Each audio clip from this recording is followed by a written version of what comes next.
Thank you for joining us today for this important conversation about the role of narrative change as a disruptor. My name is Shaheen Kasimlaka. I'm the Director of Strategic Partnerships at the Conrad Hilton Foundation, and I'm delighted to spend the next few minutes with Moky Makura, Executive Director of Africa No Filter, a funder collaborative created to challenge the prevailing narrative about Africa. We understand narratives to be a collection of related stories that are articulated and refined over time to represent a central idea or belief. There are clearly parallels with populations and countries all over the world, but the narrative of Africa is so often associated with negative stereotypes such as poverty, disease, and degradation. Yet it is a hugely diverse continent, not country, filled with creative and innovative people whose stories inspire hope and pride, and are just waiting to be told. So who better than Moky Makura to share her experience with nuanced, complex storytelling? Moky is not new to philanthropy, having most recently been at the Gates Foundation as country representative to South Africa. She has committed her life to shifting perceptions about and within Africa away from simplified and harmful narratives for many years.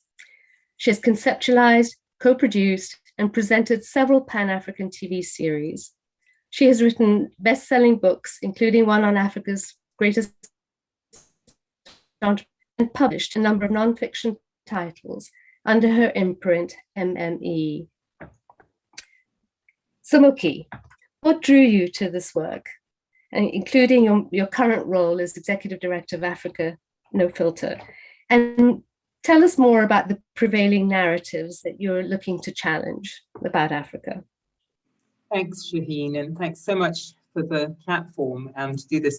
So what drew me to this work? I always say this role that I have now, Africa No Filter, it was like a dream job, because when I track back through my career, all the things I've done really were about trying to change the way people generally saw the continent and how, well, Westerners or people who weren't Africans saw us Africans. So a lot of the things I've done was about storytelling, because I think storytelling is the most powerful way of changing people's perceptions, of making some sort of impact on somebody.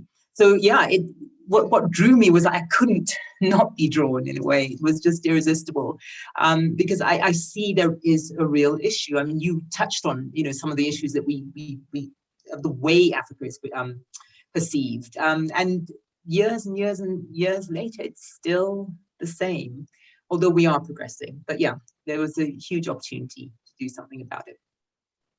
Could you tell us some stories or examples over the years that you've been working on this that are perhaps really most troubling to you? Well, oh gosh, there's a lot, but I will tell you. A while ago, I did a series called Living It. Living It was it was almost like Lifestyles of the Rich and Famous, but it was one for Africa. And at the time when I was doing that, nothing like that had ever been done, because a lot of the time when you saw Africans on television outside of the news, it was usually these sort of stories of poverty and help. It was that proverbial fly on the edge of the child's mouth. That was the image a lot of people had about the continent. So I set out to do this series. We identified wealthy Africans, which is obviously the other extreme, but we were trying to balance things. And I remember we tried to sell the series to US and European broadcasters, and I got a note back from somebody saying that this series won't make it onto this particular network because that was not the image of Africa their viewers expected. Therefore, they weren't prepared to show it. And that was a real slap in the face that, people were so entrenched in their idea of what this continent was that they weren't prepared to consider something else. And the network wasn't prepared to push that agenda because they wanted eyeballs, and people want to see what they want to see. So that was one of the big moments. And there's been several. But that was one of the big moments that made me realize that there is work to be done. And it's not just sort of telling people there's another side to the continent. It's convincing people to actually notice there is, and and just engage with the continent in a different way. No, that's right. And you speak to the the role of media in all of this and eyeballs, but what do you think has been the role of development organizations and funders in contributing to these harmful stereotypes? Often it's done with unintended consequences, but maybe you could speak a little bit better about how those of us who fund in Africa can do better. I mean, look, it's a difficult one to discuss because nobody intentionally sets out, or I don't think they do, to sort of position the content in a particular way. But as you say, a lot of the time it's inadvertent. It's a byproduct of the work you're doing. And a lot of time the work you're doing is either trying to draw attention to an issue on the continent, trying to raise funding, as some NGOs are doing on the continent. And the way to do that is show people the problem. But the challenge with that approach is that we've been showing people the problem for years and years and years. If you think about it, Live Aid was 36 years ago. That's when this whole kind of the single story of Africa shot onto the screen 36 years ago. And if today, 36 years later, you're still talking about poverty, you're still talking about disease, you're still talking about all the issues on the continent, then what progress have we made? Where's all the money gone? Where, are we not? So I think it's time for development organizations, for funders to start focusing on the solutions, where things are working.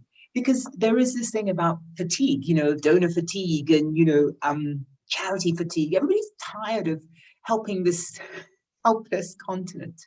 And so I think that what funders need to do, what donors need to do, and organizations working on the continent is find a different way to highlight the issue. And there's many ways of doing it. And one of the biggest things that we sort of recommend, because I have to say this, that we are not about saying there are no problems on the continent.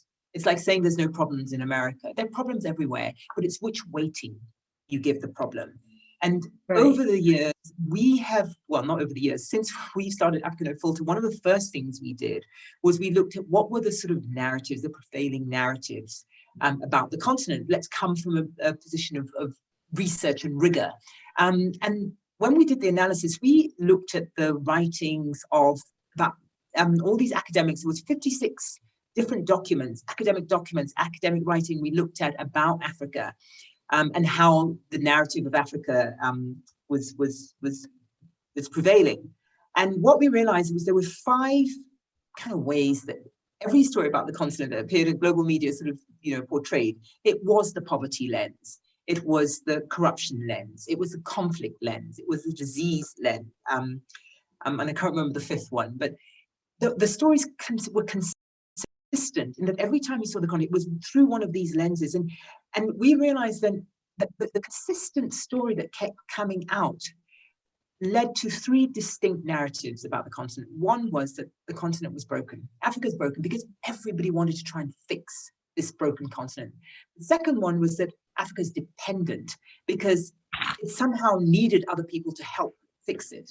And the third narrative, which is, we're beginning to see that's not the case anymore, was that Africans don't have agency because they didn't seem to want to do anything about those issues. And I think those narratives were, when we started Africa No Filter, it was like, okay, that's what we are trying to fight against. We want to steer people away from different narratives. And one question is, okay, so those aren't narratives you want. What are the narratives that you want? It's like, there isn't a single narrative. I think that's the entire point. We don't want a single narrative. We are a continent. There's just a lot more. There's 54 countries. There's 2,000 languages. And people say that all the time, but they don't really know what it means, because I think the biggest challenge we face actually as a continent is just being painted as one thing, this monolithic thing. So I remember when I lived in Nigeria, and it was just at the time when the Ebola crisis broke out. And I remember we'd left because it was the summer, and we'd left to come back to South Africa. And I remember that many people were like, oh my God, I'm not going, people were saying they're not going to Africa. Ebola broke out in 3 countries on the continent in West Africa. And people were saying they were not going to Africa. And it just struck me that it is so damaging, because there were countries in East Africa, in Southern Africa, in South Africa, where we had gone to, where there was no COVID, there was no Ebola. And I think that sort of painting the continent with one sort of paintbrush is possibly the most dangerous thing that funders do, that donors do. And again, it's just easier. It's easier to say, oh, Africa, because it is kind of Africa. And to be honest, I will say this, Shaheen, we probably do have as much in common with each other as Africans, even more than we don't, right? So it's not like a preposterous idea that, people think Africa is one, but it really is. It's a bit of a challenge, I have to say. So other than educating ourselves much better about all the things you just talked about, what would you advise existing funders or new funders about how to engage with Africa? Or with Africa, the whole continent, I mean, or a country or two, or what should be the type of nuance we should be aware of? One of the biggest things that we've identified is the it's the lack of, it's the relationship, the nature of the relationship, because it's the person with money up here and it's the person receiving. So it's a very unbalanced relationship. So one of the things that I think is really important is that there needs to be a level of respect between the two parties, which often, and it's not, again, it's inadvertent, it's not necessarily deliberate, seems to be missing in the telling of the story of the work a lot of organizations are doing on the continent. They forget to put the person who they're helping at the center of that story. So it's often another organization telling us about the work they're doing on the continent and how much, how well they're doing it. And I think the way forward is partnerships, because a lot of things and the disasters that you see on the continent when people invest in programs is when somebody in a developing country with a lot of money has decided this is the solution to a problem. And they haven't really consulted and they haven't really engaged locally. And they turn around, they wonder why, this particular solution doesn't work. So I think identifying good partners and working with good partners, and also giving them the autonomy to be able to develop the solution rather than just come in and execute or implement a solution that's already been developed. Because that a lot of the time is the relationship funders have with their grantees. Here's the program, here's the strategy.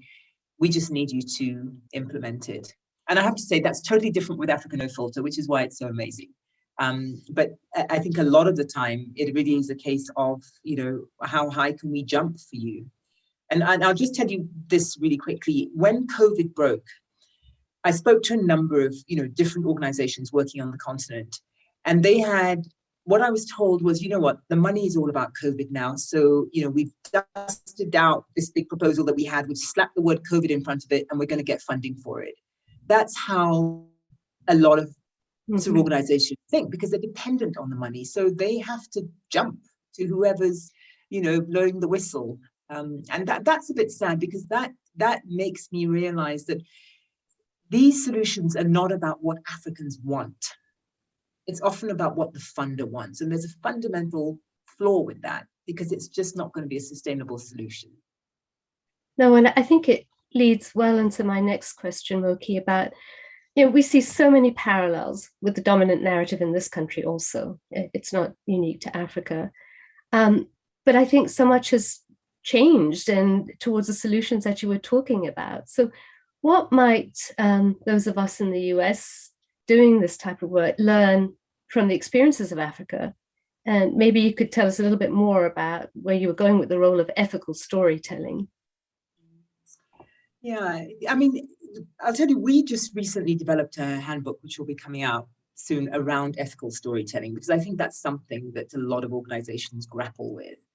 And there was sort of, what we first of all did, we understood there's a lot of academic writing, there's a lot of sort of theoretical writing about how to do ethical storytelling. And what we felt was lacking was just the practical steps. How do you actually do it? And so we came up with 8 very basic things. I won't go all through all 8 of them, but it was some of the things I said, because the same things apply to sort of your grant making as to your storytelling approach, which is the first one, which was really about, check your biases, know before you enter this project or you tell the story that there's probably a bias you have in there that, okay, well, maybe a little bit more. You think you know the solution to their problem, or you already know how you want to tell the story before you go in. So the first one would be about just check your bias, know your privilege, know that you don't understand, you can't understand how these people live because you've never been in that position before. That would be the first thing. The second thing, it was really about, I talked about it before, which was about respect. The third one, which I think is really important, is about co-creating the story. Often with storytelling, you come in with an agenda. We come in, we need to tell this story because we put money into this program. We want to show that it's working. And it's a done deal. But when you co-create the story, you could actually come to a different solution to that story. It may not be the story you want to tell. And that therein lies the problem, that we've come with our own agenda already. And I think if you're able to say, okay, we're working in water in this, area in this country in Africa, we need to understand how work has impacted the community. Go into the community and understand what the community is doing, and then let them tell the story. And you might find that the water project that you went in to talk about is part of it, but it was not the only thing. It brought other things, which brought other things. And it's about seeing people as whole. Because if I came into your home and I said, how are you doing on the water? You'd be like, hold on a minute. The water is part of an ecosystem of things that I use. And I think it's when you recognize people as, holistic people, as opposed to, here's a problem I'm helping them solve. It's a very different approach to storytelling. Let me stop there. Yeah, I think one of my favorite African proverbs that I've heard you quote often, Moky, is that until the lion learns to write, history will be told by the hunter. And so it's good to start shifting and asking people to write their own stories. I wanted to move on specifically to the work of Africa No Filter. You just recently celebrated, the organization did its first year anniversary, and you were the founding executive director. What are some of the key accomplishments you're most proud of? And do feel free to share any challenges along the way. I mean, look, we were born during COVID, so that was a major challenge. So setting up a team and doing that all when the world was reeling from this, catastrophe was quite a challenge in itself. So, but the amazing thing out of it is that we've got a team that's literally Pan-African. I've got people in Kenya, in Uganda, in Nigeria, in South Africa, in Ghana, who I've never met before. So there's a potential challenge there. But I think what we've been able to achieve in a relatively short space of time, and that's because the world has shifted a little bit. Black Lives Matter helped a lot for us to have this kind of conversation around being African. But the things I'm kind of proud about are, I'll just identify three. One was we're about to launch, and we're working on it's a soft story news agency. I shouldn't say soft because nobody likes me saying that, but it's a story agency, a little bit like Reuters, that focuses on all what we call the untold stories about Africa, the alternative stories. Because we did some research that showed that over 80% of the stories that African publications cover about other African countries was all hard news. And as you know, hard news by nature tends to be event-driven, tends to be the negative stuff. It's the elections, it's the political conflict. And that's what Africans were reading about each other. So when we actually went further and we did focus groups with editors, we realized they said that, well, there was no other stories. We don't have correspondents in, 53 other countries. How are we going to get these other stories? So what we set out to do in response to the research was to set up an agency that actually sourced these stories. So we've got a bunch of contributors, young contributors, mobile journalists who are going out to find stories, like amazing stories. And we're now compiling that. And what's interesting about this process is that the mobile journalists we're talking to are so used to writing stories in a particular way that it's actually been difficult for them to shift, to write stories that don't automatically feed that narrative. And that's been the biggest eye-opener, that the way we write about Africa is entrenched in Africans ourselves, the way we write about each other. So that's the first thing. So Bird will come to light soon. Probably in the by the end of the month, we'll be up and running. But we've got a team on it. We're sourcing stories. We're getting stories out there. We're signing up media outlets to take that content. So that's very exciting. And I think that'll make a real impact, because we are not a publisher. We're not competing with other media outlets. What we're trying to do is serve and provide content for media outlets in Africa who are very cash strapped, like a lot of media organizations, but I think particularly so on the continent. That's one thing. The other thing we're doing, potentially a little bit controversial, and that's why I love Africa No Filter, because our funders give us the space to do this. So thank you, Shaheen. The other thing we're doing is, it's called the Global Media Index for Africa. And what we're doing is we're working with one of the universities in South Africa, University of Cape Town, and we are looking at the top sort of 15 to 20 global media outlets that cover Africa and have influence on the continent, and looking at how they cover the continent. Because the one thing that we realized, again from this same research, is that about a third of all the stories that African outlets have and cover about each other come from Western outlets, come from AFP, Reuters. So Western outlets are still really, in a way, dictating what stories are told and what stories are picked up in Africa. So we thought we needed to do something to target that, because we couldn't just let it go, because they have so much influence. So what we're doing is we're basically doing two things. We're looking at sort of hard metrics, like how many stories do they cover about the continent, how many journalists, which countries do they tend to cover, and we're also looking at content analysis. So we're looking at how they write that story. So is the headline positive or negative? Is the story framed around those usual sort of stereotypes that we're all tired about, and things like that. So that's quite exciting. That should come out. The grant's just gone out for that. So hopefully we'll see some interesting feedback. So I'm a little bit nervous as to what mainstream media, like, this small organization in Africa is taking on the New York Times and taking on, Al Jazeera, and telling them they're not writing stories on Africa properly. But what I will say just quickly is that we are making this carrot approach rather than a stick approach. This is not about highlighting to organizations, this is a bad job, naughty. This is what a good story on the continent looks like. And a good story on that's so important, but it speaks to how entrenched this all is, right? It's the dominant narrative isn't in any one place, it's all over, including in Africa. So thanks for highlighting that. But one of my favorite programs that you've instituted, Moky, is the fellowship program. It's attracted an incredibly dynamic group of African cultural activists. Give us the flavor of who they are and the type of work that they're doing to shift the narrative. So yes, I'm very proud of this. I don't know why I didn't mention it, so thanks for bringing it up, Shaheen. But we've done so many things. So this is the African sort of Emerging Scholars Program, and we basically just put out a call to young academics, which is also part of our sort of intention to make this sort of have academic rigor. We're not talking about sort of soft, namby-pamby narrative. This is like we're bringing academic rigor to the work. So we did a call out, and we got 12 amazing academics to basically do two things. One was to understand what the narrative was about a particular area, topic, subject, platform, and unpack its impact. So we've got somebody who's looking, two people who are looking at the narrative around COVID, how global media and African media have covered the continent through this COVID pandemic. We've got somebody who's looking at the how Africa is discussing the restitution of art back to the continent, because there's a global discussion about it, but also how Africans talking about it. So they're looking at that. We've got somebody who's looking at how what narrative Africans are discussing in spoken word poetry, which is a growing sort of, platform for young people to express themselves. So he's analyzing what narratives are young people sharing about their countries and their continent through spoken word poetry. We're doing another one is looking at short stories, African short story writers. What are the stories they're writing about? How are they feeding the narrative?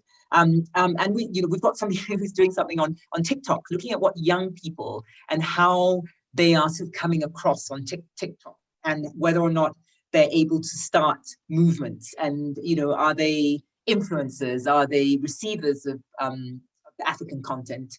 So there's a lot of interesting stuff. So I'm fascinated. I can't wait till we get the results. They've all done literature reviews now, so we'll be hearing from them shortly. Oh, and there's one that's actually looking at all the sort of financial sort of like development institutions who work on the continent, and to understand what narratives they're putting out. So like the World Bank, African Development Bank, see how are they to the African narrative. So that's what they're doing.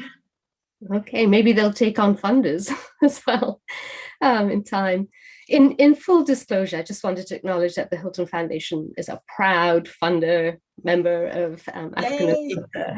And we found it to be an amazing way to learn so much more about this issue, not just by supporting the work in the space, but really a learning experience. What do you see as some of the unique features of Africa No Filter being a donor collaborative? And you mentioned one of them already. It gives a certain protection. But what are some of the other things that you found? The biggest thing for us is that it's given us this ability to come up with solutions. Because one of the challenges I said was that, a lot of stuff is top down. Here's your money. This is what you need to do with it. Come back and tell us, how well you've done it, and we'll, evaluate you. Being part of a donor collaborative, it's the exact opposite, because we sort of co-create it with the funders, in that, we come up with a strategy because we're closest to the ground, we're closest to the work, we understand the impact we want to do. And then we come back and we present to the funders and say, this is what we want to do. And they have yet to say, no, Moky, don't. So that's great. And also because it's a donor collaborative, there's a number of, in fact, we've got 8 funders who come together. What's most exciting about it is that each one of them, because they've got smaller skin in the game to a certain extent, they're prepared to take a little bit more risk. And because it's collective risk, as opposed to one foundation that's taking all the risk, we've been able to do things that I think are risky. I think, I wake up and I'm thinking, okay, how am I going to impress my funders that we're pushing the button on this, we're doing something different? Because to them, it's a learning grant, it's a learning opportunity. So in order to learn, you've got to do, and you've got to learn from that, and then you feed back into it. So one of the things, as a result, we do a lot of focus groups with the different, entities we're trying to help. So we did one recently with a bunch of photographers, with a bunch of creative entrepreneurs. We did a series with media editors in Africa, so that all the interventions that we come up with are firmly rooted in what's needed. Like, we're talking to the people who would be the beneficiaries. And it's little things like, if there's no money, we don't have any funds to give you, what would you find helpful? What would help you? And it's surprising that it's things like networks. They don't want funding, they want access to networks. And we always think that that money is always a solution, but in an organization where we don't have a lot of money, we've had to kind of think of how else do we add value. And Shaheen, I'll just say the one thing that I didn't say that I was really proud about was the KKRA Storytellers Fund, which was something we came up with. And that is a fund that we've created. And we started with just $30,000 in it, because we decided that we were going to, the opportunity to find these young emerging people who are doing amazing things, but aren't sort of at the level where they can fill in a huge grant application. They're not visible to the Fords, the Hiltons. But for $500, the grant gives out, the fund gives $500 to $2,000. We made it a very simple application process. And we've given out money. And I shared an email recently with the funders from one of the people we gave money to. It was $2,000.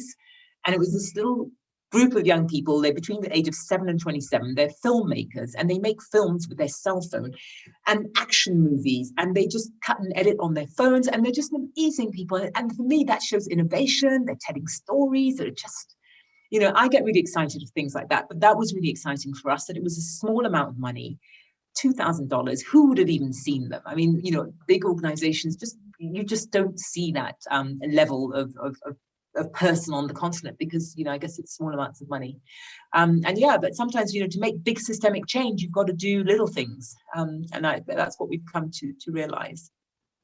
No, I've seen some of those recipients, and they're just amazing. Really speaks to where we started, which is about the creativity and innovation and agency that Africans have. So as we draw to the conclusion of this conversation, Moky, what does the future look like, and how do you think about success? So concretely, what do you hope for in 10 years? If we were to have this conversation, what would we be talking about? Wow, gosh, in 10 years, I think I'd be so busy with head down and running, but to lift my head up and think, one thing that I realized was the position that Africa No Filter has is that there's a lot of people, individual organizations who are working to try and shift narratives from media outlets to individuals to, artist organizations. And I think what Africa No Filter is trying to do is bring that ecosystem together, is to be that organization that sort of lifts itself above everything, and it almost becomes a watchdog. So if I sort of fast forward to 10 years, I would like us to see that over the last 10 years, we built a stronger ecosystem.